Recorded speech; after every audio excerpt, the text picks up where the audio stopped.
हम सबके आदर्श आदरणीय रवि त्रिपाठी जी और हमारे बीच में उनके पिताजी भी पधारे हैं। मैं उनका सादर अभिनंदन करता हूँ। आपकी गरिमामयी उपस्थिति से आज विद्यालय प्रफुल्लित हो उठा है।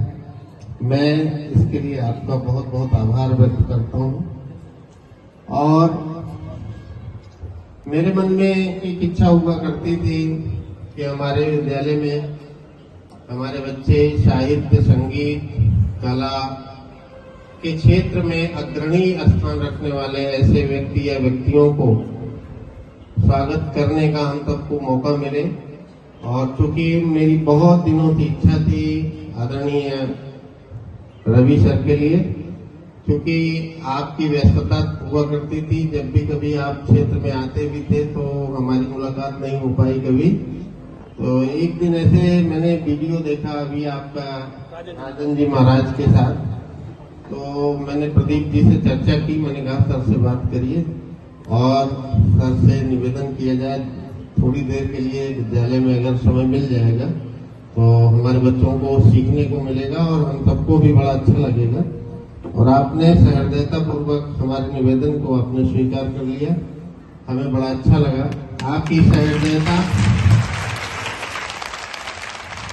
मैं जब हाई स्कूल में पढ़ता था, मैं 9th में था तो सर 10th में थे, तो आपका जो एक व्यवहार था एक अपने जूनियर्स बच्चों के साथ, आपका एक वो व्यवहार मुझे 89 मतलब आज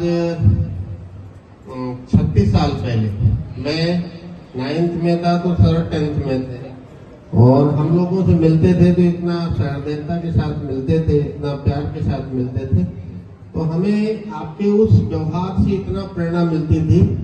और एक आध बार शायद मुलाकात हुई है लालगंज में चलते फिरते ऐसे चौराहे पर, तो बड़ा मतलब आपकी एक अमिट छाप हमारे ऊपर थी मन में और हमेशा इच्छा हुआ करती थी आपसे मिलने की। अब संयोग नहीं होता था कि कभी आपसे मिल पाए, तो अभी जब मुलाकात हुई दीपावली के पहले तो आपको मैंने वही 89 वाले रवि त्रिपाठी जी के रूप में देखा। आपका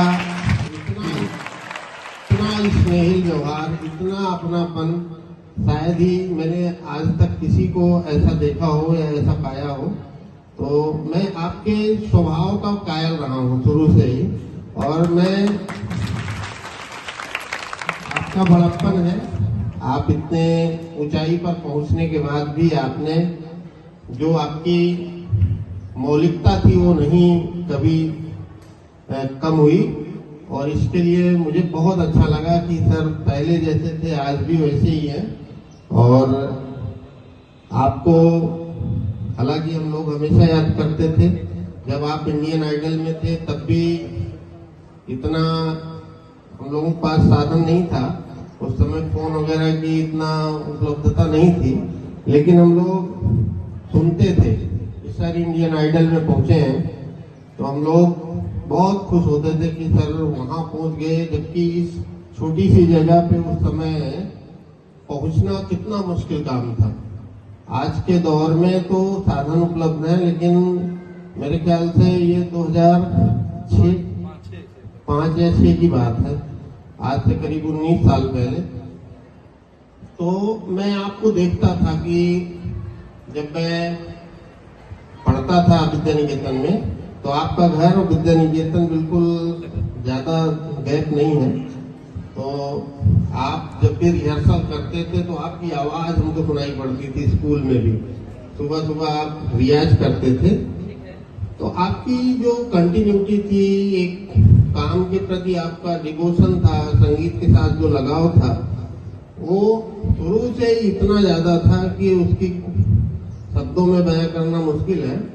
क्योंकि मैं खुद वहाँ पास में जाता था, डीएन सिंह गुरु जी के घर के पास ही आपका घर था, तो वहाँ पर हम लोग ट्यूशन पढ़ने जाते थे। तो मैं देखता था कि आप हमेशा जो है संगीत को लेकर के इतना गहरी रुचि रखते थे कि अपने अभ्यास में, अपने रिहर्सल में लगे रहते थे। तो आज आप इस मुकाम पर पहुंचे हैं कि हम लोगों को बहुत ही गर्व होता है कि आज हमारे क्षेत्र के ऐसे व्यक्ति जो कि अपने देश में ही नहीं, चाइना जैसे कंट्री में चाइनीज गाने भी आप गाते हैं, तो ये सुनकर के बड़ा अच्छा लगता है कि सर ने अपनी मेहनत से, अपने परिश्रम से और एक आपका जो डिवोशन और डेडिकेशन था वो बड़ा अनुकरणीय है।